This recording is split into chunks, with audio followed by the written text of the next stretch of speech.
मंगल का गोचर कर्क राशि में 2 अगस्त को हो जाएगा और इस गोचर की वजह से हम लोगों को तो काफी सारी अच्छी चीजें देखने को मिलने ही वाली हैं।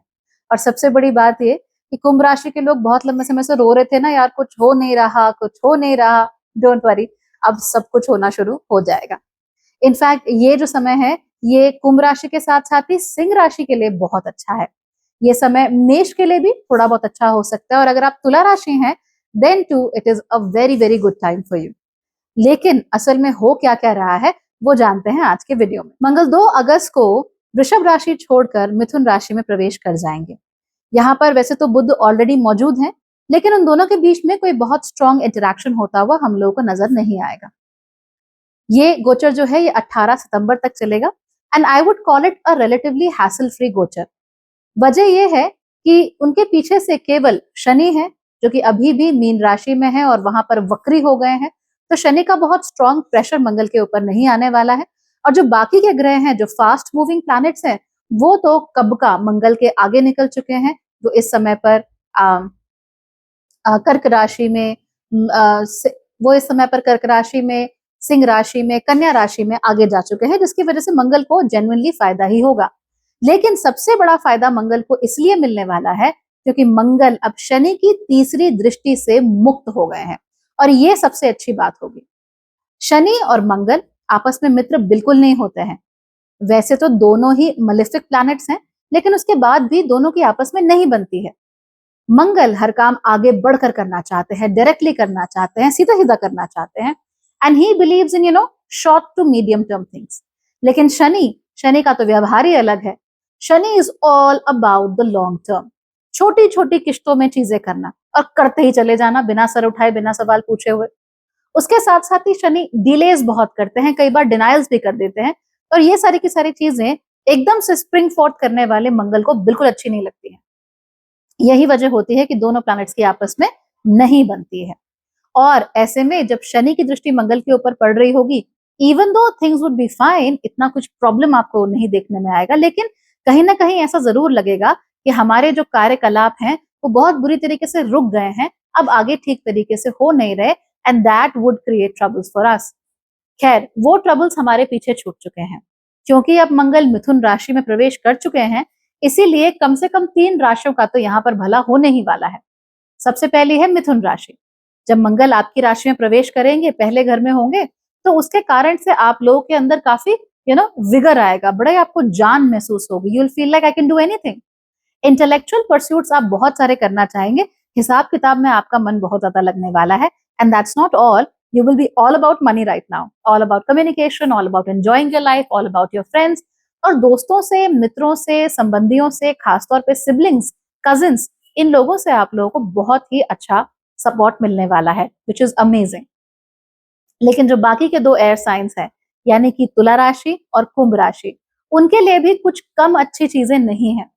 तुला राशि वालों के तो जो भी अटके हुए काम थे बनेंगे, खासतौर पे किसी जगह से, किसी व्यक्ति से, खासतौर पे ऐसा व्यक्ति तो या तो आपके साथ जिनका प्रेम हो, या तो ऐसा व्यक्ति, या फिर जिनके साथ आप स्पिरिचुअली ग्रो करना चाहते हो, who you have a spiritual connection with.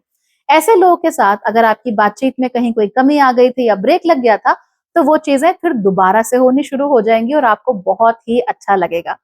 हालांकि शुरुआत आप खुद करेंगे तो अच्छी बात है, इस शुरुआत के आपको अच्छे रिजल्ट जरूर मिलेंगे, और जहां पर भी आपके काम रुके हुए हैं सारे दोबारे से बनना शुरू हो जाएंगे। कुंभ राशि वालों के लिए ये भी न्यूज जो है वो रिलेटिवली अच्छी है। कुंभ राशि वाले देखिए, वैसे तो आप लोगों के लिए कुछ समस्या हो सकती है, बिकॉज ऑब्वियसली शुक्र आपकी कुंडली के 8वें घर में इस समय पर नीच के हैं, so not everything is going to be all sunshine and rainbows. लेकिन अच्छी चीज ये होगी मंगल के गोचर के कारण कि आप लोगों को एक्शन लेने में, अपने मन की बात बोलने में ना बुरा नहीं लगेगा। बहुत सारे कुंभ राशि वाले लोगों की एक खासियत होती है, और वो ये कि वो अपने मन की बात नहीं कह पाते। बाकी इधर उधर की बातें सारी कह लेंगे, बट जो मन में होता है वो नहीं कह पाते। इनके मन में डर होता है कि अगर मैंने ये बात बोल दी तो ये कभी नहीं हो। इनको हमेशा घबराहट होती रहती है कि किसी की नजर लग गई तो, किसी ने कुछ सोच लिया तो, किसी के मन में कोई बात आ गई तो। पर अब कुंभ राशि ऐसा कुछ भी फील नहीं करेगी। कुंभ राशि पीपल विल लाइक, भाड़ में जाओ, मुझे कोई फर्क नहीं पड़ता, मैं तो यही करूंगा, मेरे साथ तो यही होगा। हाँ मेरे पास है इतना पैसा, हाँ मैं इतना पैसा कमाता हूँ, हाँ मैं ये करता हूँ, हाँ मैं ये परफ्यूम पसंद करता हूँ, अब तुम आके मुझे जज मत करो, तुम्हारी जजमेंट का मुझ पर कोई असर नहीं होगा। एंड आई डोंट नो अगर मेरे स्टूडेंट्स ये वीडियो देख रहे हैं तो आपको याद आया होगा मैंने लास्ट वीक आपको क्या बताया था। मैंने आपको ये बताया था कि नजर is a two way street. ऐसा नहीं होता कि नजर लगती नहीं है, लगती है, लेकिन नजर लगने के लिए दो कंडीशंस होती हैं। एक तो वो कि सामने वाला व्यक्ति आपको पसंद ना करता हो और you know that person believes कि आपके पास जो है या आपको जो मिला है आप उसको डिजर्व नहीं करते। लेकिन जो दूसरी कंडीशन होती है वो ये है कि आपको भी 100% यकीन होना चाहिए कि आपको जो मिला है आप उसके लायक नहीं है। सो जब तक ये दोनों कंडीशन सेटिस्फाई नहीं होती तब तक कोई नजर वजर नहीं लगती किसी को।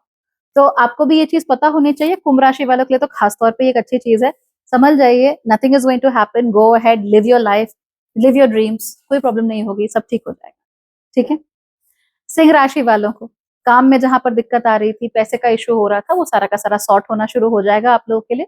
अगर आप लोग रियल एस्टेट में कुछ खरीदना चाहते हैं या कहीं आपका इंटरेस्ट है या वहां से कोई गेन्स लेना चाहते हैं तो वो सारे गेन्स इस समय पर आपको मिल सकते हैं। अब अगर हम बात करेंगे हमारी मेष राशि की और स्कॉर्पियो राशि, तो ये दोनों ही जो राशियां हैं इनको कमोबेश सिमिलर से रिजल्ट दिखने वाले हैं। वो ये कि इन दोनों को ही अब बहुत ज्यादा काम करना पड़ेगा। They will have to work really hard on what they want to achieve. आप क्या चाहते हैं, आपका वर्क प्लेस क्या है, आप किन लोगों के साथ उठना बैठना चाहते हैं, what are the kind of people you want to be with. इस समय पर आपको उसको लेकर बहुत ज्यादा सावधान रहना होगा। You will have to make as many efforts as possible, अपने तरफ से कोई कमी मत। मंगल आपको पूरी क्षमता देंगे कि आप जो अचीव करना चाहें, मंगल आपको वो अचीव करने में पूरी पूरी मदद करेंगे। तो पीछे नहीं हटना किसी भी कीमत पे। You have to go ahead and you have to make things happen. तो चलिए राशियों की बात तो हो गई, लेकिन वर्ल्ड लेवल पर क्या इसका कोई चेंज देखने को मिलेगा? अब जो 2 महीने हैं लगभग आने वाले, of course Mangal is going to you know work on things. तो ये वर्क ऑन क्या होने वाला है? मैंने अभी वीडियो बनाया था, मैंने आपको बोला था कि बहुत सारे डिप्लोमेटिक रिलेशनशिप्स टूटेंगे, बहुत सारे देशों के लिए टूटेंगे। जैसे चलती आ रही थी वैसे नहीं चलेंगी। पहले अगर सौहार्दपूर्ण रवैया था तो जरूरी नहीं कि अभी भी सौहार्दपूर्ण रवैया रहेगा। इनफैक्ट बहुत सारे लोगों का तो ईश्वर से भी कनेक्शन टूटेगा। द रीजन इज कि इन लोगों ने ईश्वर को, भक्ति को, ज्योतिष को या इन चीजों को एक साधन बनाया हुआ था वैलिडेशन का, एक साधन बनाया हुआ था ये जानने का कि यार मैं दुखी हूं तो इन चीजों से शायद मुझे ऑटोमेटिकली सुख मिल जाएगा। अब ऐसा नहीं है कि ईश्वर की भक्ति से सुख नहीं मिलता, ऐसा भी नहीं है कि ज्योतिष आपको राह नहीं दिखा सकता, लेकिन एक खास प्रकार के लोग होते हैं जो कि शॉर्टकट्स ढूंढते हैं, क्विक क्विक ऐसे। अरे ज्योतिष है, चलो जी छड़ी घुमा दो कुछ हो जाएगा। अरे फलाना चीज है, भगवान जी हैं, चलो नारियल चढ़ा दो कुछ हो जाएगा। तो जो लोग इस तरीके से ट्रीट करते हैं भगवान को, ज्योतिष को या ऐसी ही चीजों को, उनका तो बहुत बड़े लेवल पर मोह भंग होने वाला है। वो कहेंगे कि भाई मैंने किस पत्थर की पूजा नहीं की, मैं किस तीर्थ में नहीं गया, मैंने किसका नाम नहीं लिया, लेकिन मुझे जो चाहिए था मुझे वो मिला नहीं। And that is the problem. It's all about चाहिए था, it was never about your relationship with God. ज्योतिष में भी इट वॉज नेवर अबाउट कि मैं कुछ सीखूं, मैं कुछ आगे बढ़ूं। इट वॉज ऑल अबाउट मुझे मिल क्या रहा है, मेरा एक्स वापस आएगा या नहीं आएगा, राइट? हम नो कांटेक्ट है, वो कांटेक्ट में आएंगे नहीं आएंगी। तो जब बातें इस लेवल की होने लगती है, it's all about me and what I want and what I need to receive, तो फिर हम ईश्वर के साथ वो संबंध नहीं रख पाते जैसा रखना चाहिए। And then it definitely comes to harm us. तो ये बहुत लोगों के साथ होगा, उनका मोह भंग होगा। Fine, I don't know, I hope आप उनमें से एक नहीं है, बट जो भी होता है मेरे ख्याल से ठीक है। अगली बार आप जब ईश्वर के प्रति आए या ईश्वर की राह पर आए तो केवल ईश्वर से प्रेम करते हैं, ईश्वर से जुड़ना चाहते हैं, उनके साथ योग करना चाहते हैं, केवल इसलिए आइए। You want something from God, इसलिए मत आइए। I think that will be a good thing, and this is what you need to contemplate on going forward. What is God to you, and how are you treating God? How are you treating astrology? How are you treating ज्योतिष? इसका जरूर ध्यान रखिएगा। एक बात मैं आपको थोड़ा कड़े रूप से एक बात बता देती हूँ, वो ये कि बहुत सारे लोग, मैंने ऐसा देखा भी है कि अगर उनको सही जवाब मिल भी जाए कि ये सही जवाब है तो वो उसको फॉलो नहीं करना चाहते। ज्योतिष के through if they get to know this is a right answer, this is a right way, they won't follow it, because वो उस चीज को सुनना नहीं चाहते।